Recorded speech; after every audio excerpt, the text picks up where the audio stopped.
Hello and welcome to study 24 HR। तो जो देसी राज्यों की स्वायत्तता के क्रम में हमारा अगला है कर्नाटक।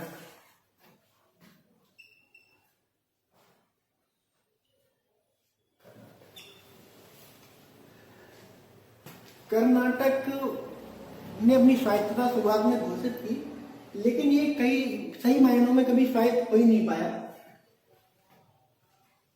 अपनी स्वायत्तता के बाद मराठों मुगलों से तो स्वायत्तता मिल गई इसको,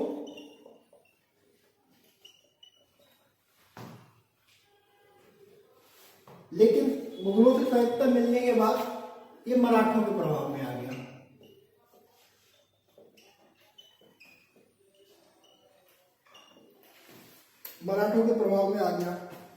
मराठों ने वही अपनी चौथ और सरदेशमुखी इस पर लागू कर दिया कि अगर हमसे हमारा प्रोटेक्शन चाहिए हमें चौथ और सरदेशमुखी दो। तो स्वायत्तता का पैरामीटर क्या होता है हमारे लिए? स्वायत्तता का पैरामीटर क्या होता है कि खुद का रूल, खुद का शासन बिना किसी भारी प्रभाव के। तो जब तुम चौथ और सरदेशमुखी मराठों को दे रहे हो,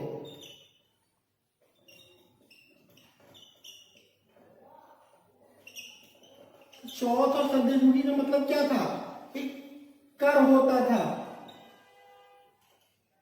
जो दिया जाता था मराठियों को, किसके लिए? प्रोटेक्शन के लिए, कि हम पे अटैक मत करो।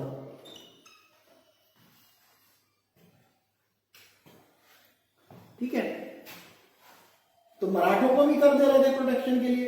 और मुगलों के टाइम पे भी क्या था कि एक कर का एक हिस्सा भेजा जाता था। अरे सारे प्रोविंस ही थे, लेकिन कि मुगल साम्राज्य के अंदर थे, इसका क्या प्रतीक था कि करों का एक हिस्सा मुगल सम्राट को भेजा जाता था, दिखाने के लिए कि हाँ हम आपके साथ हैं, हम आपका हिस्सा है।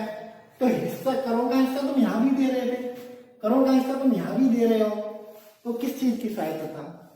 इसके बाद में जो कर्नाटक था वो अंग्रेजों और फ्रांसीसियों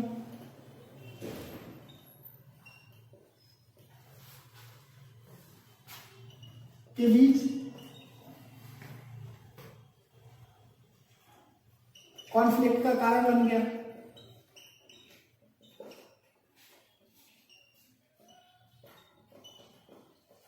भाई पुरानी स्टोरी कि निजाम या राजा की डेथ के बाद उत्तराधिकार का युद्ध शुरू होता था। एक को सपोर्ट कर दिया अंग्रेजों ने, एक को सपोर्ट कर दिया फ्रांसीसियों ने। हाँ, इसके बदले में क्या था, इनसे कुछ रियायतें लेते थे अंग्रेज और फ्रांसीसी। तो यहां भी कुछ इनको देना पड़ता था, कर ही बोल देते हैं हम उसको। हालांकि यहाँ पे धन देना पड़ता था, या हम उसको कर बोल देते, चलो धन बोल देते हैं। तो जब आपको भी सुरक्षा के लिए कर और धन देना ही पड़ रहा है, तो किस चीज की सहायता? यही कर का हिस्सा तो मुगलों को दिया करते थे। तो कर्नाटक ने हालांकि अपनी स्वायत्तता की घोषणा की, लेकिन ये कभी सही मायने में स्वायत्त नहीं हो पाया। तो हमें कर्नाटक में बस सिर्फ इतना याद रखना है, हमें नहीं इसकी हिस्ट्री में जाना है कि कौन नवाब हुआ, कौन शाह हुआ, कौन राजा हुआ और कैसे अंग्रेजों फ्रांसीसियों के बीच कॉन्फ्लिक्ट हुआ। वो हमारे आउट ऑफ सिलेबस है अभी।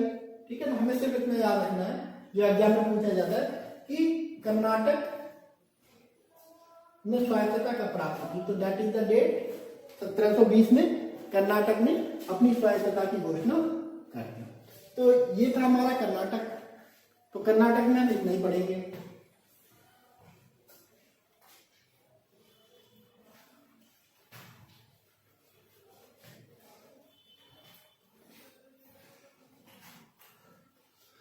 अब स्वायत्तता के क्रम में अगला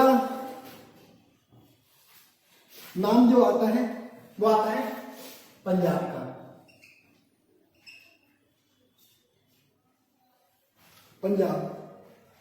पंजाब अगर हम इंडियन हिस्ट्री में देखते हैं तो 18-19 सेंचुरी के बाद में मतलब जो है लाइट में आता है। उससे पहले मतलब इसका कोई इतना रोल रहा नहीं है हमारी इंडियन हिस्ट्री में। रोल रहा है लेकिन लिखा नहीं गया, उसके कुछ रीजन है। हमें पंजाब कि जो जियोग्राफिक लोकेशन है ना उसको देखना होगा, ठीक है। दिस वाज पंजाब, इंडिया वाला और ऑल्सो पाकिस्तान वाला, उस समय पे ये था। तो अब देखो, अफगान आक्रमण कर रहे हैं तो पंजाब से होके आ रहे हैं, ईरानी आक्रमण कर रहे हैं तो पंजाब से होके आ रहे हैं, अरब आक्रमण कर रहे हैं तो पंजाब से होते हुए आ रहे हैं। तो इससे हमें एक चीज तो बहुत अच्छे से समझ में आती है कि जो पंजाब था ना उसको कभी स्थायित्व नहीं मिला, क्योंकि जो विदेशी आक्रांता आते थे ना सबसे पहले जो उनका डेस्टिनेशन पड़ता था इंडिया में घुसने से पहले वो पंजाब पड़ता था। पंजाब को इन्वेड करना इनविंसिबल था। क्या पंजाब को बिना इन्वेड किया कोई आपके पास हवाई जहाज तो थे नहीं ना उस टाइम पे कि आप दिल्ली में लैंड कर जाओगे एकदम से, है ना। तो बहुत अस्थिरता रहती थी उस समय पे पंजाब में। तो जिसने इन्वेड किया, मान लो अफगानों ने इन्वेड किया तो अफगानों ने सबसे पहले पंजाब में इन्वेड करेंगे, तो यहाँ पे सबसे पहले पंजाब में जो लोकल रूलर है उसको हटा के अपना जो पपेट रूलर है वो इंस्टॉल कर देंगे। थोड़े दिन बाद ईरानी आ गए, ईरानियों ने क्या किया कि जो रूलर था उसको हटाया और अपना जो रूलर था वो अपना इंस्टॉल कर दिया। ऐसे अरब आ गए, उन्होंने भी ऐसे ही किया। तो पंजाब एक एंटिटी हमेशा से थी और पंजाब के एक अपने जियोग्राफिकल एडवांटेज थे तो कुछ डिसएडवांटेज भी थे। उस समय पे अनफॉर्चुनेटली जो गेटवे हुआ करता था इन्वेडर्स के लिए, हम कह सकते हैं गेटवे ऑफ इन्वेडर, पंजाब को गेटवे ऑफ इन्वेडर्स।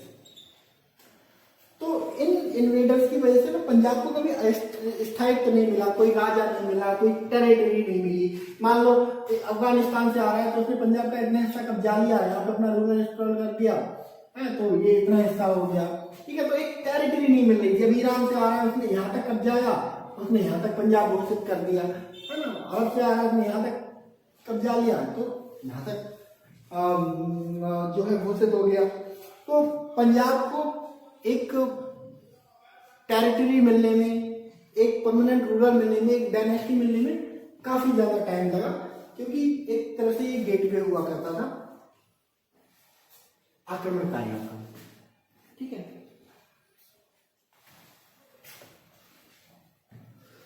अब शुरुआत कहां से होती है, नींव कहां से रखी जाती है? नींव वहीं से सिख धर्म की शुरुआत होती है। गुरु नानक देव जो 1469 में ना होते हैं और गुरु नानक देव जी ने सिख धर्म की शुरुआत की, गुरु परंपरा की शुरुआत हो जाती है। तो इसी क्रम में जो पहले गुरु थे गुरु नानक देव जी थे, 10वें गुरु थे गुरु गोविंद सिंह।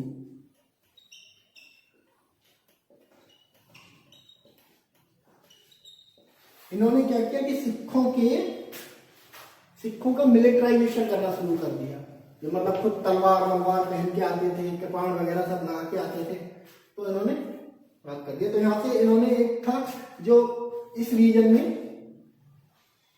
लोकल मिलिट्राइजेशन की शुरुआत हुई गुरु गोविंद सिंह जी के नेतृत्व में।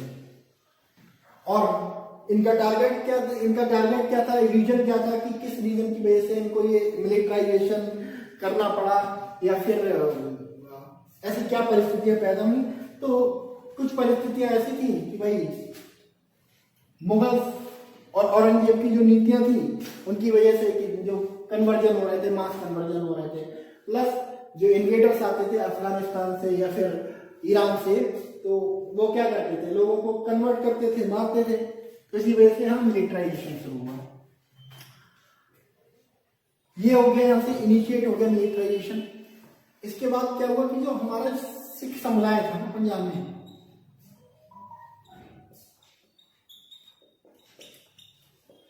बारह मिसलों में विभक्त था। 12 मिसल क्वेश्चन पूछा गया है एसएससी वगैरह में काफी कि जो सिख साम्राज्य था वो कितने मिसलों में विभाजित था। तो कितने भाग में विभाजित था? 12 मिसलों में। इनमें से एक था सुकर चकिया मिसल।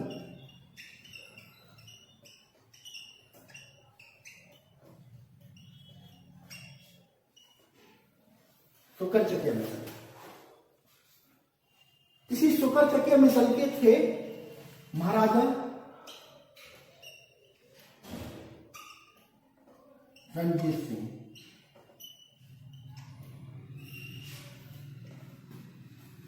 महाराजा रणजीत सिंह, जिन्होंने पंजाब को एक एडमिनिस्ट्रेटिव, एक मिलिट्री एंटिटी के रूप में, एक ऑटोनॉमस एंटिटी के रूप में एस्टेब्लिश करने का प्रयास किया। तो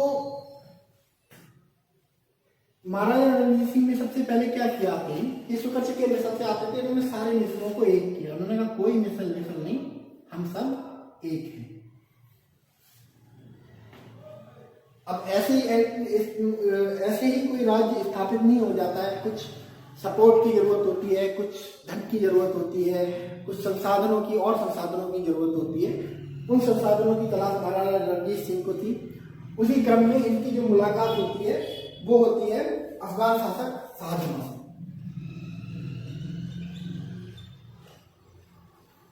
ये एक अफगान शासक था।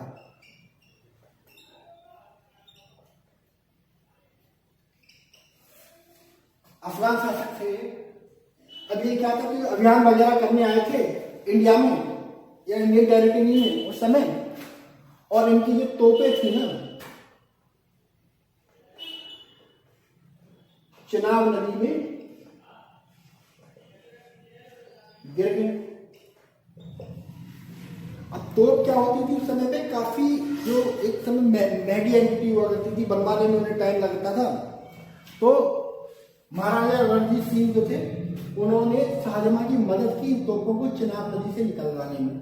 उन तोपों को चिनाब नदी से निकलवाया और महाराजा रणजीत सिंह के साथ में उसको शाहजहां को दे दिया। शाहजहां इनकी उससे काफी खुश हुआ और इनको काफी सारा धन देके गया, प्लस एश्योरेंस देके गया प्रोटेक्शन का, एश्योरेंस दिया कि भाई हम प्रोटेक्ट करेंगे और हम तो कम से कम तुम्हें इन्वेट नहीं करने जा रहे हैं। ठीक है, तो एकता ले आए, धन मिल गया। धन से क्या बनाएंगे, सेना बनाएंगे, सेना से साम्राज्य बनाएंगे और अपनी प्रशासनिक इकाइयां बनाएंगे। तो इन्होंने एक साम्राज्य की स्थापना की जिसको कहा जाता है सिख साम्राज्य। और जो सिख साम्राज्य जहां स्थापित हुआ वो जगह कहलाई पंजाब। तो पंजाब में उस समय के पंजाब में ये पाकिस्तान का भी एक बहुत बड़ा हिस्सा आता था। तो इसमें क्या शामिल था, लाहौर, अमृतसर जो अभी इंडिया में है, लाहौर पंजाब में है, सॉरी लाहौर पाकिस्तान में है। उसके अलावा भी मुल्तान, बिल्कुल इधर मुल्तान, पेशावर, प्लस कश्मीर भी इसका पार्ट था। कश्मीर भी इनका पार्ट था। ठीक है, तो इस तरह से इन्होंने एक अपना साम्राज्य स्थापित किया पंजाब में। ठीक है, जिसमें जम्मू कश्मीर का हिस्सा भी शामिल था। ठीक है, लेकिन अंग्रेज इस समय तक काफी प्रभावी हो चुके थे। वो मराठों को भी हरा चुके थे, वो मुगल सम्राट को भी हरा चुके थे। उन्होंने मैसूर में टीपू सुल्तान को भी खत्म करके रख दिया था। ठीक है, तो ऐसे में वो एक नई पावर को बढ़ते हुए नहीं देखना चाहते थे। 1809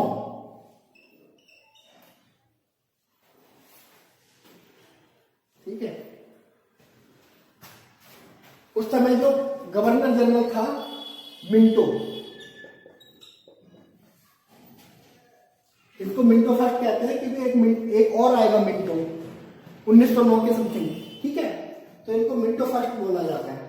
उन्होंने सीधा प्रपोजल भेजा महाराजा रणजीत सिंह को कि देखो तुम अपना साम्राज्य बनाओ, कोई दिक्कत नहीं है, ऑपरेट करो, कोई दिक्कत नहीं है, लेकिन हमारी सत्ता को मानो, हमारे अंडर रहो।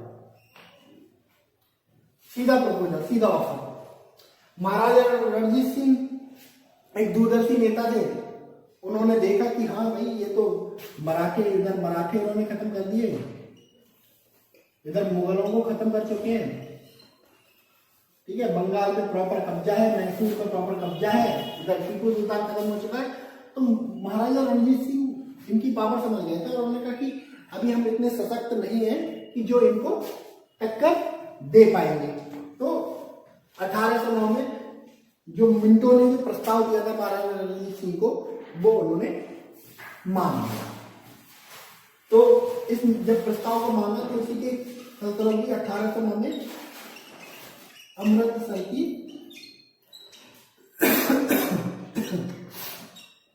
संधि किसके बीच में? मिंटो और रणजीत सिंह।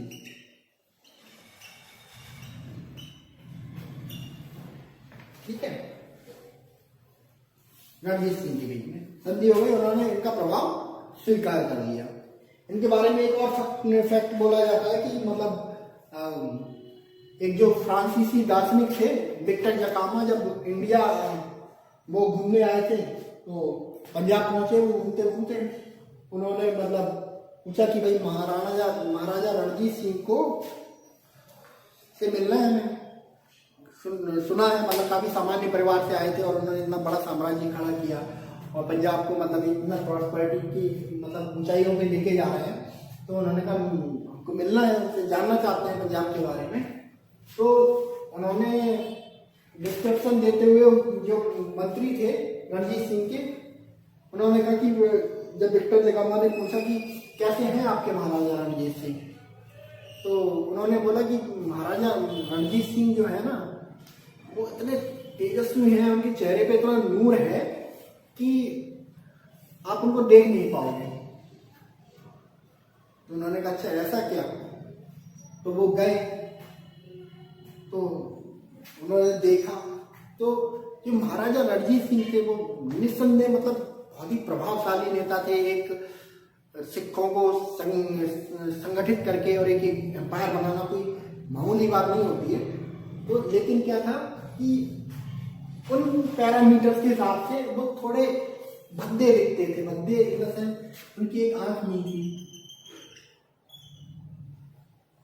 ठीक है, और वो बाई फेस भी बहुत अच्छे नहीं दिखते थे। इसी कारण मतलब उन्होंने बोला था उनके मंत्री तो राजा की बुराई कैसे करेगा, ऐसे थोड़ा नहीं कहेगा हमारे राजा बहुत बैड लुकिंग है और आप नहीं मिल सकते उनसे। तो विक्टर जकामा ने देखा और वो उनकी तरफ मुस्कुराए और उन्होंने उनके मंत्री को बोला कि तुम मुझसे बड़े दार्शनिक तो तुम हो कि तुमने अपने राजा को कैसे प्रोजेक्ट किया, अपने राजा की जो कमी थी ना उसको भी तुमने कितने अच्छे तरह से रिप्रेजेंट किया। तो ये था एक महाराजा रणजीत सिंह के बारे में फन फैक्ट। अब सिख साम्राज्य एस्टेब्लिश तो हो गया, लेकिन सिख साम्राज्य की आयरनी ये थी कि सिख साम्राज्य ने सिर्फ महाराजा रणजीत सिंह को ही पैदा किया। यानी कि महाराजा रणजीत सिंह के बाद ना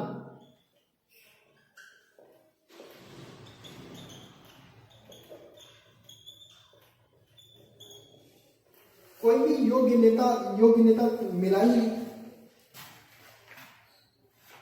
ऊपर से पंजाब जब अमृतसर की संधि 1809 में हो गई थी लाहौर में, सॉरी अमृतसर में, तो उस समय पे अंग्रेजों का हस्तक्षेप, जब संधि होगी तो अंग्रेज जाएंगे।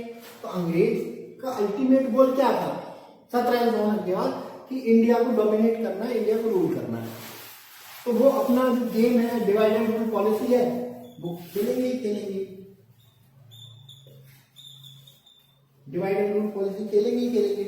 तो जब महाराजा रणजीत सिंह की मृत्यु हो जाती है तो उनके बाद जो पंजाब है ना वो पॉलिटिक्स का शिकार हो जाता है, राजनीति का। किसकी राजनीति का? वजीरों की और राज परिवार की, ठीक है। इसके फलस्वरूप क्या होता है कि फिर जब अंग्रेजों को भी लगता है कि ये तो बस आपस में ही लड़ रहे हैं, अच्छा मौका है। और चलो क्यों ना इस पे पंजाब जो एंटिटी है इसको खत्म किया जाए, उस पर कब्जा किया जाए। 1846 में पहला आंग्ल सिख युद्ध होता है, ठीक है। लॉर्ड हार्डिंग उस समय वो होते हैं, लॉर्ड हार्डिंग के नेतृत्व में, ठीक है। इसमें क्या होता है कि बहुत बुरी हार होती है और जो पंजाब है उसको संधि करनी पड़ती है। क्या कौन सी? लाहौर की संधि। बहुत पूछी जाती है ये संधि, आप याद करके रखेंगे, लाहौर की संधि। लाहौर की संधि हो जाती है, बात खत्म हो जाती है, ठीक है। और फाइनली 1849 ग्रीड जो थी अंग्रेजों की कभी खत्म नहीं होनी थी। 1849 में जब लॉर्ड डलहौजी ने इनको कोशिश किया कि भाई हड़प नीति से मिला लिया जाए और युद्ध ना करना पड़े, लेकिन जब पंजाब नहीं माना, क्योंकि ये भले ही आपस में लड़ रहे थे लेकिन इनको सत्ता चाहिए थी किसी न किसी को, तो बिना लड़े तो ये नहीं देने वाले थे। तो 1849 में लॉर्ड डलहौजी के काल में होता है द्वितीय आंग्ल सिख युद्ध।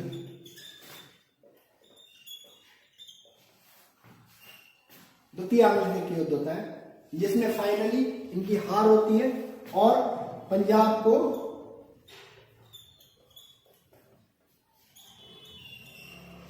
ब्रिटिश साम्राज्य में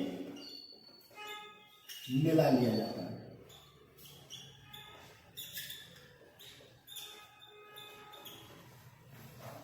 ठीक है, तो ये हमारा रहा पंजाब। तो पंजाब में हमें कुछ ही चीजें याद रखनी है, ठीक है। एक बार मैं आपको इसको 3 जो फैक्ट हैं वो रिवाइज करा दे रहा हूं, ठीक है। महाराजा रणजीत सिंह इन्होंने बनाया, किस मिसाइल के थे, एग्जाम में पूछा जाता है, सुकर चकिया मिसाइल, ठीक है। अमृतसर की संधि,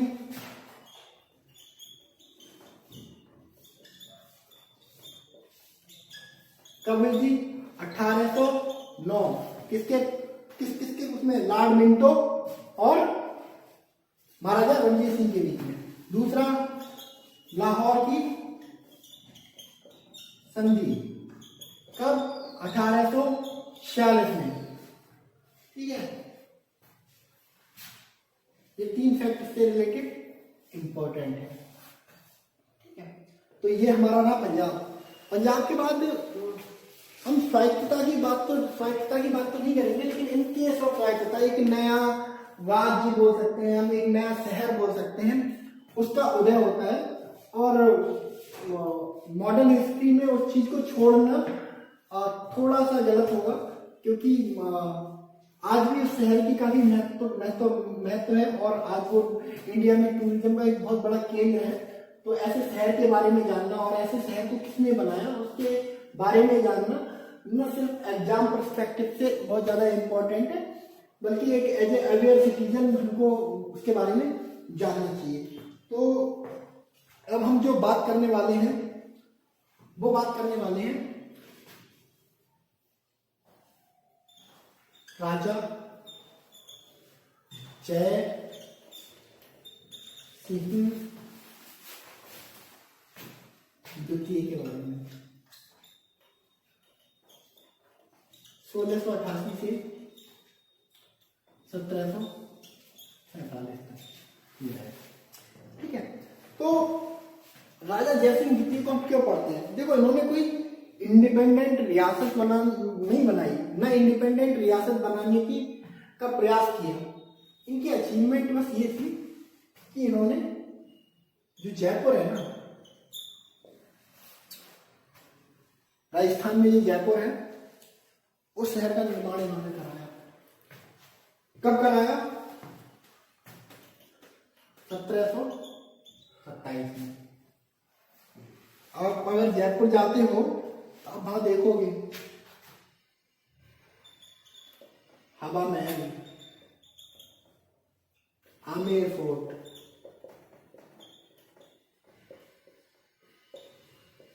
जल महल।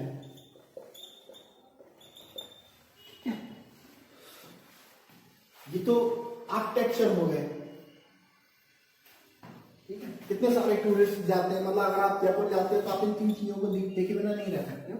इसके साथ ही एक जंतर मंतर भी बनाया वहां पे, इसके बारे में हम और अभी बात करेंगे। तो जंतर मंतर इन्होंने मोर देन 1 बनाए थे। तो जंतर मंतर क्या होता है, कि जंतर मंतर क्या होता है, कैसे वर्क करता है, ये सब चीजें हम बाद में डिस्कस करेंगे। इसके साथ ही इन्होंने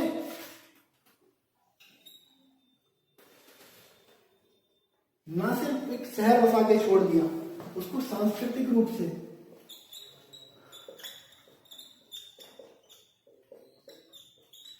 समृद्ध बनाया।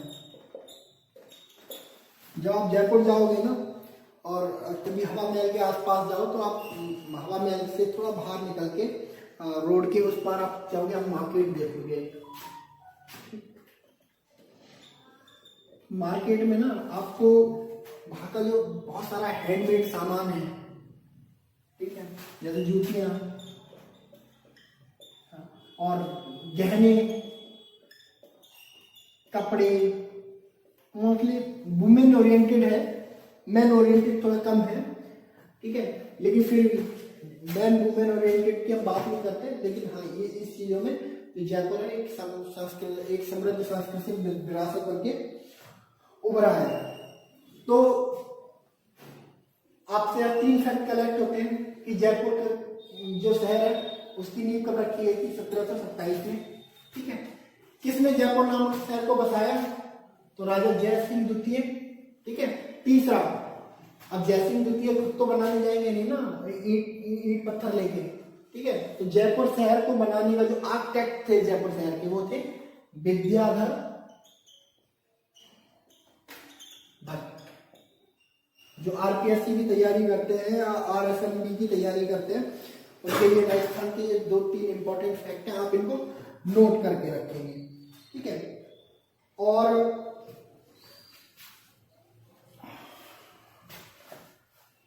राजा जयसिंह सिर्फ यहीं पे नहीं रुकते हैं, उन्होंने काफी क्षेत्रों में ग्रोथ करने की कोशिश की। इसलिए जो मॉडर्न हिस्ट्री है ना, तो उसमें इनको ना इंडिपेंडेंटली पढ़ना बहुत ज्यादा जरूरी हो जाता है, ठीक है। इनकी और अचीवमेंट, इन्होंने बनवाया 5 जगहों पर जंतर मंतर।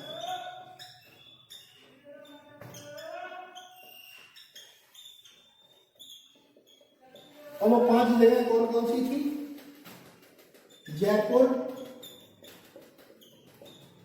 मथुरा, दिल्ली, उज्जैन, बनारस। बहुत एग्जाम में कई बार ये क्वेश्चन पूछा गया है, अलग अलग तरीके से क्वेश्चन पूछा गया है। ये भी पूछा गया है कि जो राजा जयसिंह द्वितीय हैं, उन्होंने कितनी जगहों पर जंतर मंतर स्थापित करवाया। तो कितनी जगहों पर जंतर मंतर स्थापित करवाया, 5 जगहों पर, ठीक है। फिर क्वेश्चन पूछ लिया जाता है कि निम्न में से किन किन जगहों पर राजा जयसिंह द्वितीय ने जंतर मंतर की स्थापना करवाई। तो कौन कौन से हैं, जयपुर, मथुरा, दिल्ली, उज्जैन और बनारस, ठीक है। ऐसे भी पूछा गया है कि निम्न में से किन शहरों में राजा जयसिंह द्वितीय ने जंतर मंतर की स्थापना नहीं करवाई। तो 3 ऑप्शन तो दे देता था जिनमें स्थापना करवाई रहती थी, और कोई एक ऑप्शन दे देता था जिसमें स्थापना नहीं करवाई रहती थी। जैसे मान लो 3 ऑप्शन दे दी, जयपुर, मथुरा, दिल्ली, चौथा ऑप्शन दे दिया कलकत्ता। तो राइट ऑप्शन है कलकत्ता, ठीक है। तो इस तरह से क्वेश्चन पूछा जाता है, घुमा घुमा के कई जगह पर पूछा गया है। स्टेट पीएससी में ये क्वेश्चन मैंने बहुत जगह देखा है, एसएससी से लेकर यूपीएससी तक पूछा जाता है ये क्वेश्चन।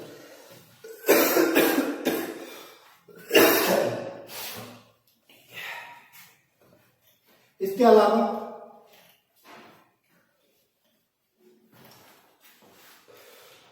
जंतर मंतर का काम क्या होता था? जंतर मंतर का काम देखो, एक तरह से ये यंत्र हुआ करता था खगोलीय, ग्रहों की स्थिति जानने के लिए, समय जानने के लिए इनका इस्तेमाल किया जाता था। इसके साथ ही इन्होंने एक खगोल सारणी भी बनवाई जंतर मंतर के साथ।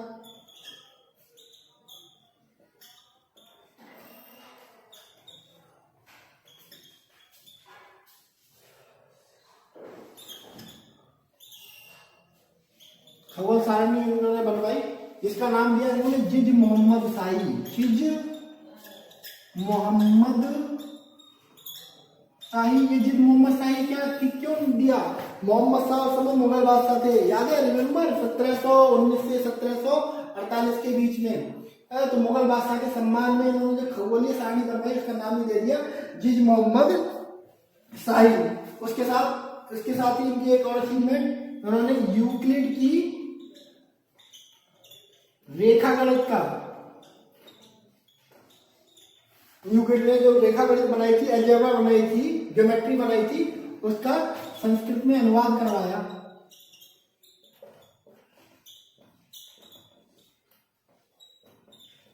संस्कृत में अनुवाद करवाया, ठीक है। इसके साथ ही इनके बारे में कहा जाता है कि ये अश्वमेध यज्ञ करने वाले हैं।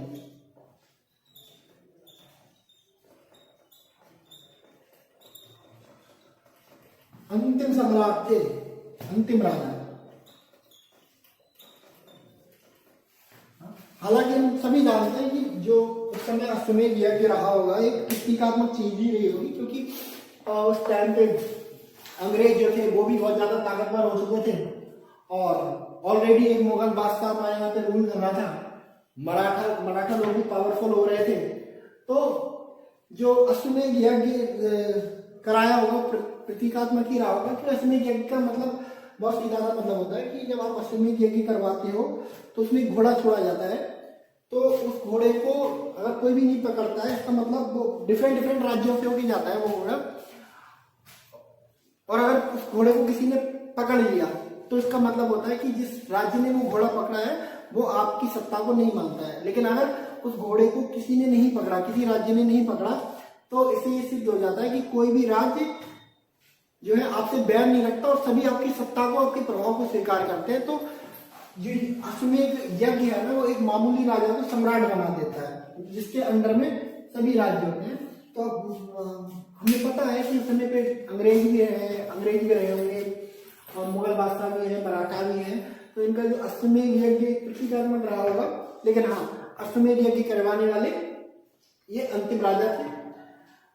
तो देसी राज्यों के उदय में हमने ऑलमोस्ट सारा बंगाल, हैदराबाद, कर्नाटक, पंजाब वगैरह सब कवर कर लिया है। अब सिर्फ एक ही बचता है, मराठा, और मराठों को हमें थोड़ा इंडेप्थ में पढ़ना जरूरी है, क्योंकि जो मराठे थे मुगल्स के बाद एक सबसे बड़ी पावर बन के उभरे, और सही मायनों में अगर अंग्रेजों को जिन्होंने टक्कर दी है या फिर भारत में थोड़ा रोकने की कोशिश की है तो वो मराठा जी थे। मराठा की हिस्ट्री जो है औरंगजेब के टाइम से, छत्रपति शिवाजी के टाइम से लेके छत्रपति साहू जी, जो पेशवा जो बालाजी विश्वनाथ तक काफी रिच रही है, और तो वो काफी बड़ा चैप्टर है हमारी आधुनिक भारत के कई परिप्रेक्ष्यों को वो छूता है और कई परिप्रेक्ष्यों को वो प्रभावित करता है। तो उसके लिए एक डेडिकेटेड लेक्चर लगेगा, तो आज हम उसको कंप्लीट नहीं कर पाएंगे। तो जो देसी राज्यों के, देसी रियासतों के उदय में जो एक आखिरी चैप्टर, आखिरी पड़ाव जो बचा हुआ है मराठा, उसको हम नेक्स्ट सेशन में कवर करेंगे। आज के लिए इतना ही। Thank you very much.